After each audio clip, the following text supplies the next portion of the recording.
we're back and we're in lockdown again for the third official time since like March last year. So before we get into, the actual like breadth of the podcast, let's go around and do like names and introductions again. So I'm Alex. I'm Maddie. I'm Gracie. Hi, my name is Mackay. Hi, I'm Abby. So we're back in lockdown again. And this time round, we are doing online learning again from home. So looking at where we are now in terms of online learning and where we were like in April, Easter sort of time last year, how do you think these two like learning from home scenarios kind of stack up against each other? I suppose we're more used to it now, I think. Like, we had it before, and then our college managed to we've got like online learning now, so you can't put your camera on, but you can still like actually talk to the teacher rather than they just set pages in the book, which is nicer, I guess. Yeah. For me, we had like online learning towards the end of the first lockdown. Then the second lockdown, I think we were all still like in school and college, so we didn't go online for that bit. But this time, all online again, and they've got the whole school online. So previously we had like cameras and mics on all the time, but this time they've gone a bit more because they're doing it for the whole school. It's more keep your mics and camera off unless need be. Yeah, our teachers are allowed the cameras on, but they don't really like want to. But then some of them like mute everyone, and then some of them kind of want you to answer out loud because they don't like the chat or something. I go to the same school as Gracie, so obviously we do the same thing. We are in the same biology class, and it is all very... Compared to what happened last year, we were still in lockdown, but I'm pretty sure we went into school and we did like... Yeah, so for the second lockdown, we went into school like towards the end of our year 12 year. We obviously kept social distancing. We were being safe, precautious, and we just sat down and we did what we could with our teachers. And then summer holidays came around. But before that, all we were doing, we were on our own. We were just... Literally, we have this app called Show My Homework, and we get tasks on it. And all it was that we got tasks, we had to go through a textbook, and we had to teach half the year ourselves. It's better now that we have online learning, but I'm not quite sure why we didn't have it to begin with. It's like safeguarding or something. I think they couldn't like get it in time for that one, but then this time, because over last term, one of the maths teachers kept testing it to show like the governors that we weren't going to get, I don't know, like people would find out where we live or something. So they kind of had to safeguard it, and it took them ages. So we got it for this one. But I kind of like it this way, because people who don't normally talk in class, like who are normally quite shy, are talking through the chat now. So you kind of get more people like contributing and things. Although it's kind of more difficult to have a discussion about something, because you can't like reply to someone's messages. They all just come in order. So it would be like you can have a conversation with one person, then someone's like, it looks like you replied to someone else, and it gets confusing. But that classroom dynamic is not there. Is that? Yeah, I think it's difficult for practical subjects as well. Because if you're like taking art or something, there's not much you can do over an online lesson. Like I just go on for like 10 minutes to speak to us. It's not like we can actually have like a proper lesson. And to be honest, I don't have half the resources at home either, so that makes it more difficult because I can't expect my teacher to come to my house for like every lesson to drop stuff off. So obviously with going into lockdown again this year, it puts exams up in the air again, because I know that when we went into lockdown this time last year, around this point, exams were just called off, and then we used the deadly algorithm, which messed around a lot of people. And now they're kind of up in the air again. So what do you think about kind of that old system maybe being used again? What do you think of, try not to move too far ahead, what do you think of maybe the government bringing in the plans from the consultation that they sent out?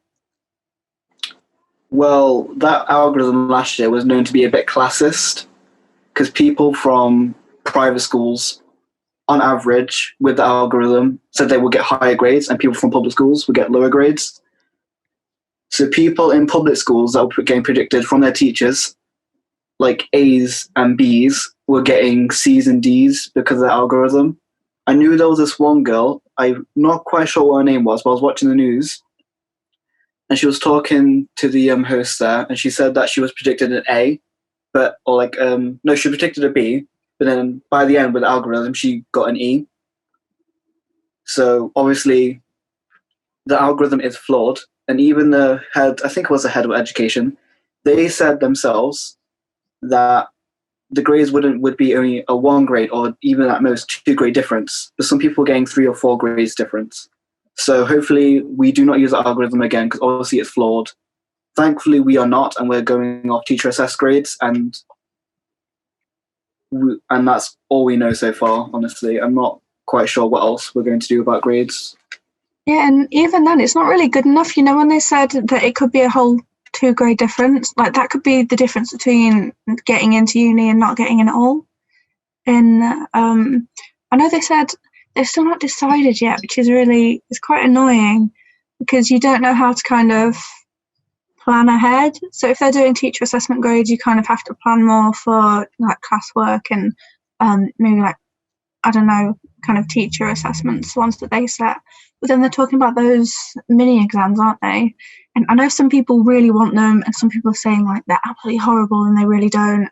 But I think they kind of need to tell us what's going on rather than say, oh, it might be this and it might be this. But it's quite nice that they gave us, they sent out a survey, didn't they? It's quite nice they sent that out, because at least then we can say what we think. But yeah, I'm not sure. I don't think I mind like too much how they do it in the end. I just want them to tell us soon, so then like we can prepare in that certain way.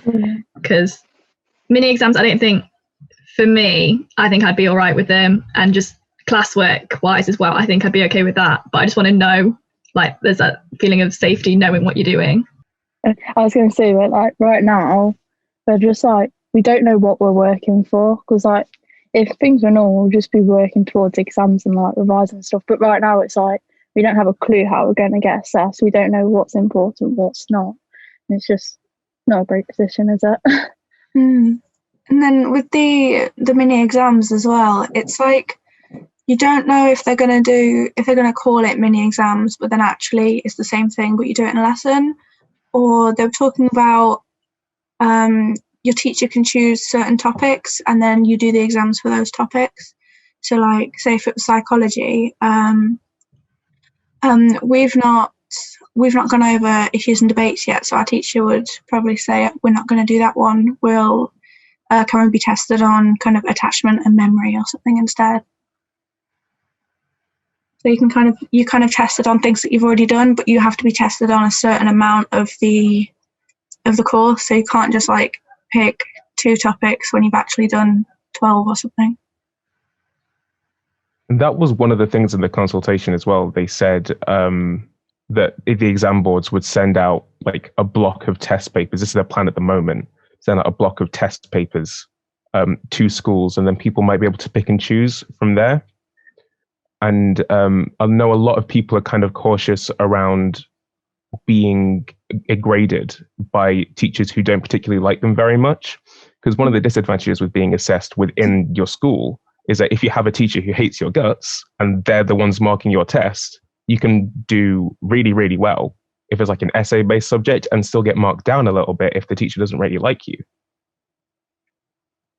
Yeah, I think they need to moderate it, don't they? So they'll definitely moderate it within your school or college, but they were talking about having kind of exam board people moderate the exams, which was why they wanted to send out like government ones in the first place.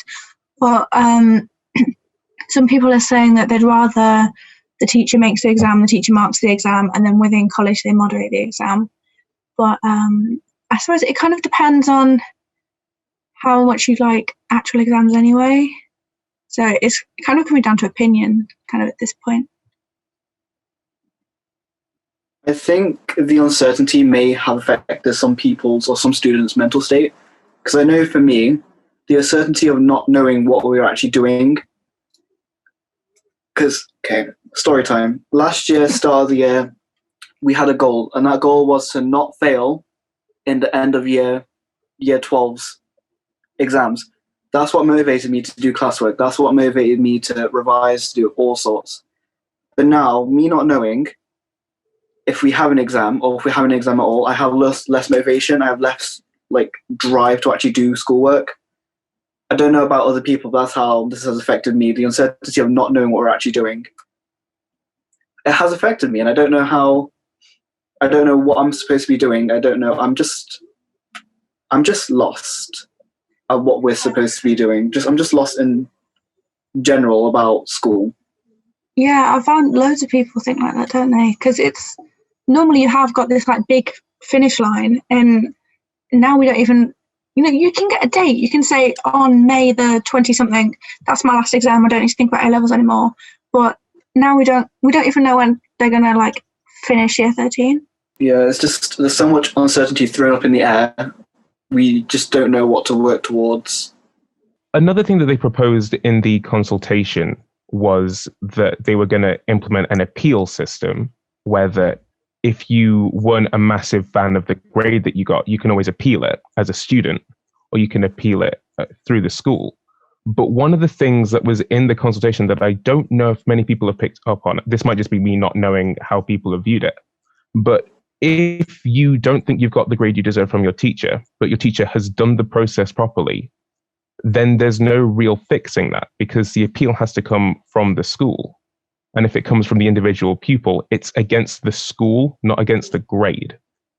So if you don't get the grade that you think you deserve, but your teacher has done the process properly, then you've kind of been screwed over, essentially. I mean, I suppose if they've done the process properly, it is the grade you deserve, because it's based on evidence, and even if they want to see how much progression you make, they could look at your GCSE predicteds and then how much better or worse you did from those. So I think to say they've done it properly would mean that you'd got a grade you deserve. But if you think they've done it in a biased way, I'm not sure, but I think they're talking about saying you can appeal it, because they were going to separate when you find out about your grades and when universities find out about your grades, so that you have that time to appeal before they confirm or deny your place. Yeah, but sometimes with that though, sometimes students do better in the actual exams than in mocks. They put in that extra hard work last minute or in the last few months, and there's no mocks, there's no evidence of that hard work until they get to the actual exam. So a student could have gotten back D's and all their trials, but then go on in the hard last push of that month towards exams, then go on and get an A or a B in the exams.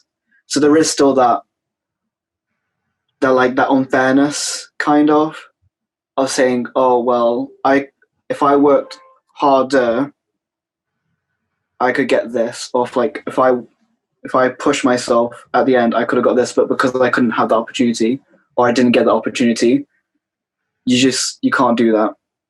But that's what I was talking about with looking at your GCSE grades, because then you could, say you were predicted a 6 for GCSE maths and then you came out and got a 9 at the end.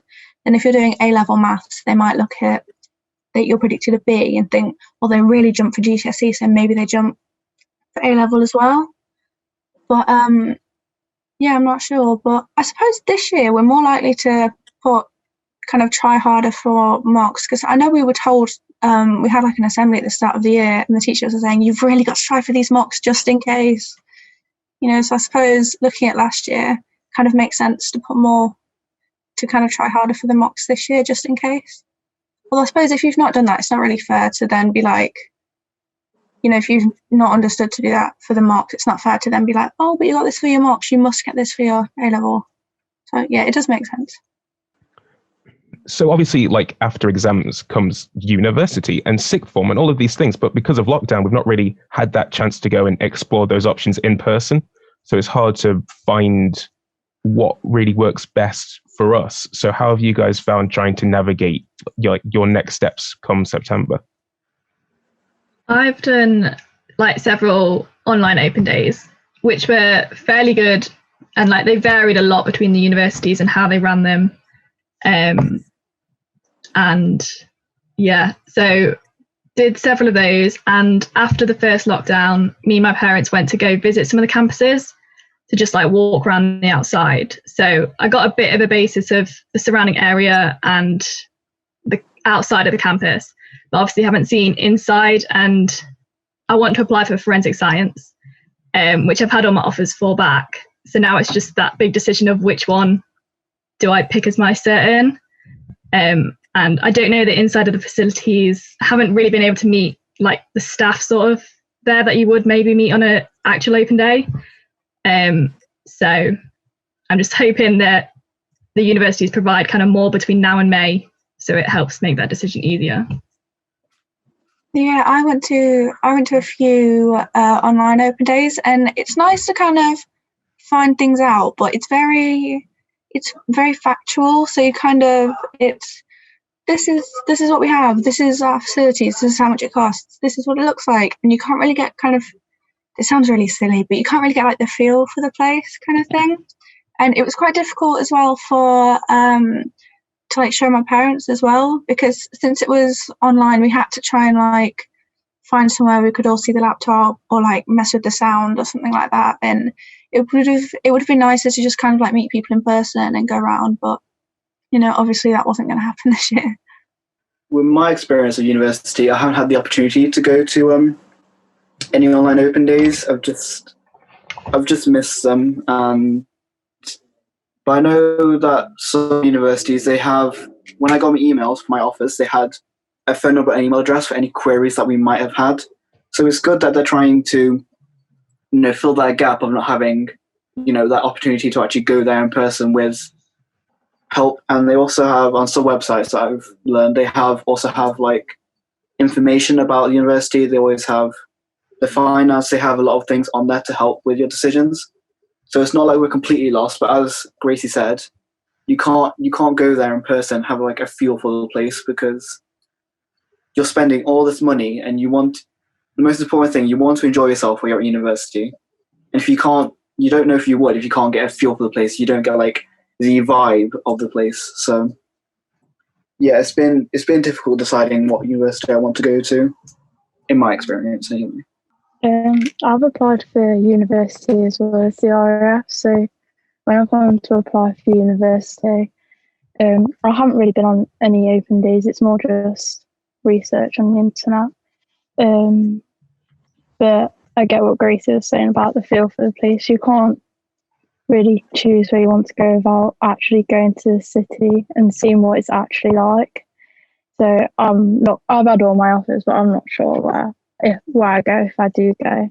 And then with the RAF, it's meant to be like a 3 to 6 month like process for the application, but because of COVID and everything, it's been a lot longer. Like I think my application's been going on for like nearly 6 months now.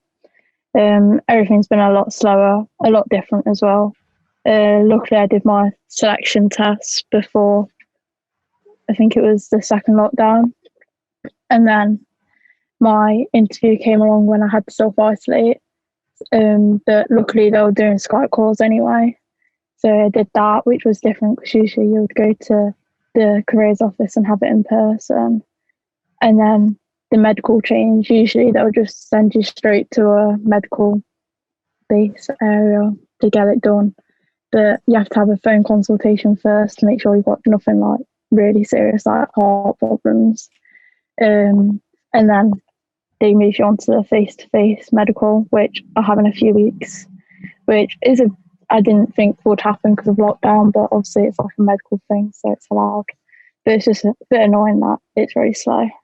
And what do we think we're actually going to do come September? Because I know my plan for September has gone like completely out the window. I have no idea what I'm going to do. I changed my potential career path in like October after writing a full personal statement and picking out 5 universities for a completely different idea, and now switching to something that's more vocational, something that's involves more practical skills. I don't really want to go to university in September just to sit in a cinder block room essentially for 12 months learning how to hold a camera while staring at a computer.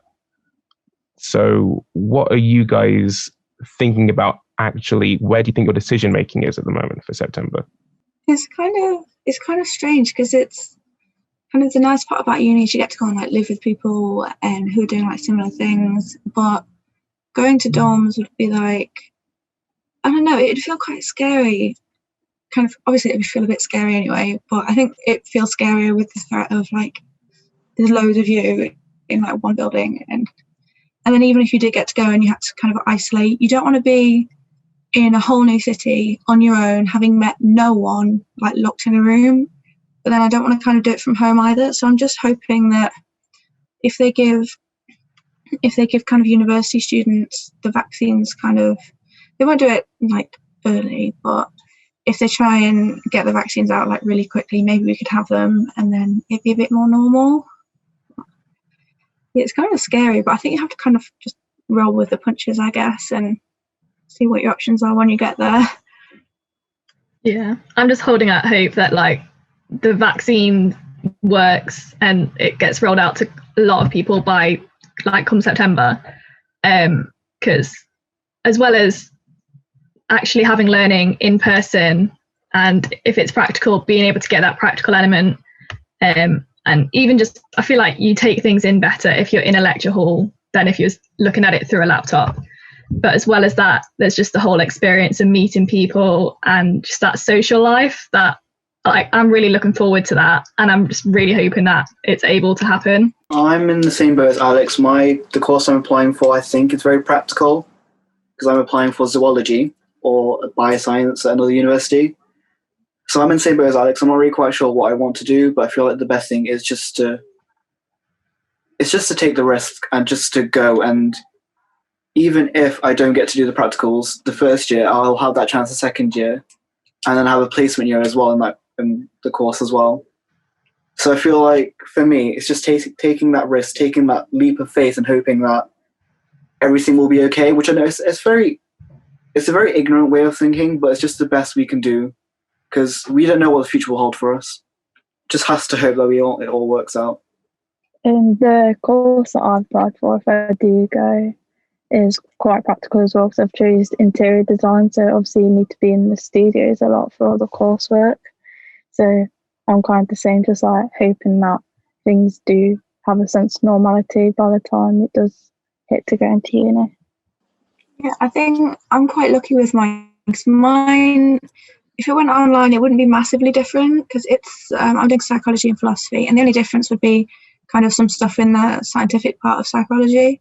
But I think a lot of that would translate okay online, but then you can't do like experiments and you can't meet people and you can't kind of, I don't know, the bit I was looking forward to is like brain studies and stuff, which I thought would be really fun.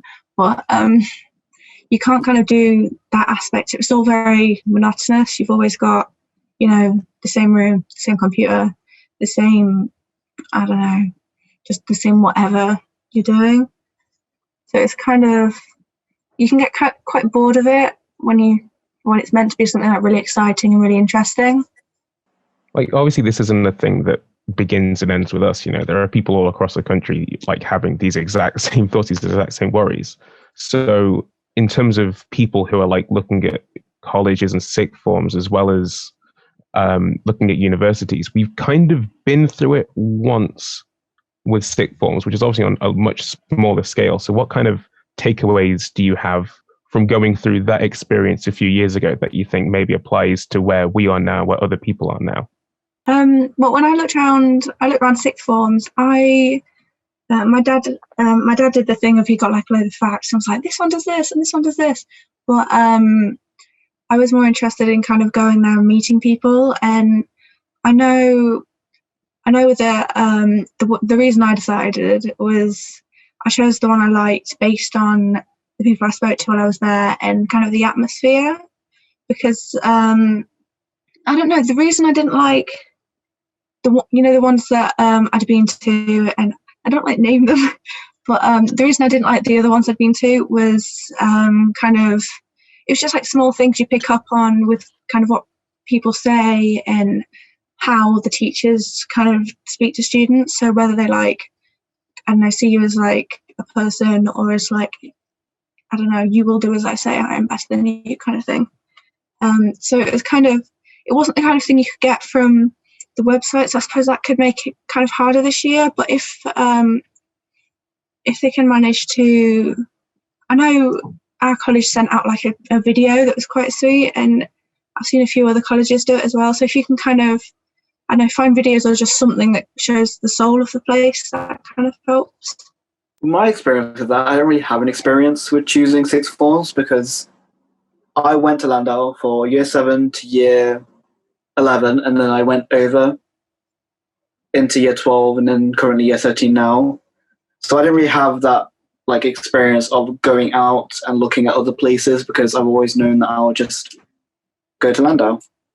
So yeah, this whole thing with looking at university is very strange to me. It's new and it's stressful. Yeah, it feels quite nice to have had it, to have kind of done something similar but on a smaller scale last year. It feels kind of, I don't know, like similar but still kind of exciting. For me, when I was choosing where to go for A-levels, I stayed on at sixth form as well. But for the majority of like year 10 and like half year 11, I was adamant that I was going to go to a college and like wanted a different change of scene. But when I got closer to actually choosing, I was like, these teachers know me. They know like my ability. It's easier just to carry on with that. And the class sizes were smaller. So I knew there was like more attention if I did need help. And just travel wise, it was a lot easier for me to stay where I was. So that helped me make my decision at that point. I was in the same position as Maddie. I was looking around colleges, other sixth forms, but I ended up staying at the sixth form at my school because just the teachers know you, like Maddie said, and they know your ability, you know your surroundings. You just feel a lot more comfortable. And I mean, I suppose at the end of the day, it's what you're after personally. You know, if you're after some sort of big grandiose change, then maybe it's worth looking at somewhere that's more outside of your comfort zone, somewhere you haven't been before. And if you're kind of looking for that same sort of support network you've built up over the years, then maybe it's worth staying on. So it's a lot harder this year, but it was probably worth, you know, just doing as much research as you can online about all of your options, keep your mind open. And then when you begin to figure out what it is exactly that you want, that's where your interests lie. That's where you think you should go for next year. What's your kind of take on, you know, trying to work as well and with the furlough thing and everything like that? Well, for me, I've been quite fortunate because I work at a company called Burrs. It's like a bakery. We sell bakery things. And basically, when we were told that furlough was happening at the very start of lockdown, I was furloughed for 3 weeks because my place in Into, the Burrs in Into on Irongate, shut down for lockdown, so none of us could be able to work. And then for 3 weeks, I was on furlough. And then after 3 weeks, my manager told me, "Hey, I've got a job for you at another shop." So I went to there and I've been working ever since. I've not been able to go back to Irongate because unfortunately it has closed down permanently because of lockdown and because of the pandemic. The company couldn't afford to keep it open, so now I've had to relocate to a different shop where I knew no one to begin with. It was like I was going to my first job again, and I've not seen my old co-workers, and I've just been working at that shop. So I have been fortunate in the sense that I've not been furloughed. I've been working and I've been able to get a stable income throughout this whole thing, even if it was just the 6 hours on a weekend. But the bad thing is that I've not been able to talk to my old co-workers, and I've had to start again with getting to know people and just trying to, you know, go back to being friendly with things and stuff like that. Yeah, it's kind of weird because I've still got a job, but it's only when we're not in the pandemic, like in the lockdowns, because you have to have like you have to earn a set amount of money a week to be on the payroll, and you have to be on the payroll to be furloughed. So a lot of people who work for kind of small businesses, so I work for a shop that's kind of just like in the nearest like village town to me. I don't know if it's a village or a town, it's like in the middle. But and since it's like it's a standalone shop, so since it's a small business, there was no point in kind of putting me on a payroll if I only work like every Saturday. So then anyone who's working for kind of small businesses, you can't have that steady income. You can't have kind of what you get from furlough. So it's difficult because I was using it to save up for kind of uni and like, survival for the first however long. So it's kind of weird because when it's like you don't want to get another job somewhere else because you don't know when lockdown's going to end and you can't have a job for like the next 5 weeks and then quit kind of thing. So it's weird, but I don't know. At least I've not lost it. It has been quite difficult for people to kind of balance their time with like school and work and everything. Because I know that I have a friend of mine and she works at McDonald's. And, like there's a thing that we do outside of school and she's not really been able to take part because of having to work extra hours. Because there are lots of businesses that are now recruiting during this time because, we have to keep afloat somehow. And that's been the mindset of a lot of people. So some people have been able to find that work and other people, like you were saying, Gracie, haven't been that lucky. So it's kind of a mixed bag in terms of, earning money, being able to save up, being able to keep on going as you were beforehand. In terms of like what we have left or have left to get through this year, like for us, it's like the end of year 13, it's getting a bit chaotic. So what kind of things do you have to say as of right now of how you're going to try and get through the end of this year and how you're going to try and stick at year 13 for us as best as you can? I am trying to keep lists of like everything that I need to do, so any work set, and just trying to stay on top of everything and organised, and just mentally feeling like I'm up to date with everything. So then whatever gets thrown at me, I can handle as best as I can. I'd recommend trying to keep a regimen and pick like a time. This is the end of my workload. I'm going to go to bed now and just chill. I feel like that was really help everyone just get to the end of the year. Yeah, I think that's one of the big things is deciding this is when my work will end. Because, when you're at college, at least with us, you get there at like 8:30, then you can stay till 3-4 o'clock, then you go home. And then I suppose if you're at home, you can do homework, but you've probably done that at college. So once you're not there, you can do kind of whatever and it doesn't feel as stressful. Whereas now, like most of us I think we're all in our bedrooms actually. So it's like there is no separation. You're in your workspace is your sleep space, is your relaxing space.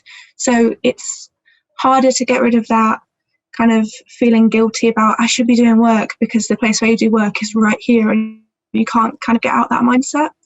Well, my advice is to anyone who's feeling, overwhelmed by everything that's going on, just take it one day at a time. Don't stress about, what am I going to do next week? What am I going to do tomorrow? Just think, what can I do now?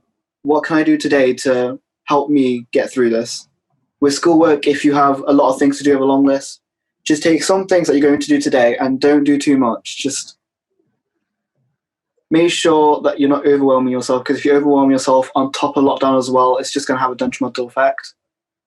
So if you just take a breath, step back, and just look at what you need to do, what needs to be done, even if you need to do a list like Gracie and Madia said, just take it one day at a time, because that's the best that anyone could do right now. Do you have anything to say on the subject of like keeping motivated and doing schoolwork, Abby? I was going to say the best thing to do is just like not overload yourself. Like there's people that like stay up to stupid o'clock doing work. Like it's not going to help your mental health. So like Gracie and Maddie have said, like to-do list is probably the best thing to do, and like limit it. Like Gracie said, like 5 things a day, because you've got to make sure you have the time to relax and do exercise and be away from all your work. So yeah, that about does it for the second official episode of Change Z. We at the time this is out, we will have some social medias for you to follow. can I say link in the description? Can I be as bold as to say we'll link those? Don't forget to subscribe. Don't forget to subscribe to Derby County Community Trust on YouTube, and then add us on the social media that we have linked. Because, we're new. And so any support that you throw away is very much appreciated, because we're all just trying to navigate our way through this weird time. We will be back next month. Maybe we'll be in person. Who knows? We'll see what happens. So thank you very much for watching, and we'll see you next time.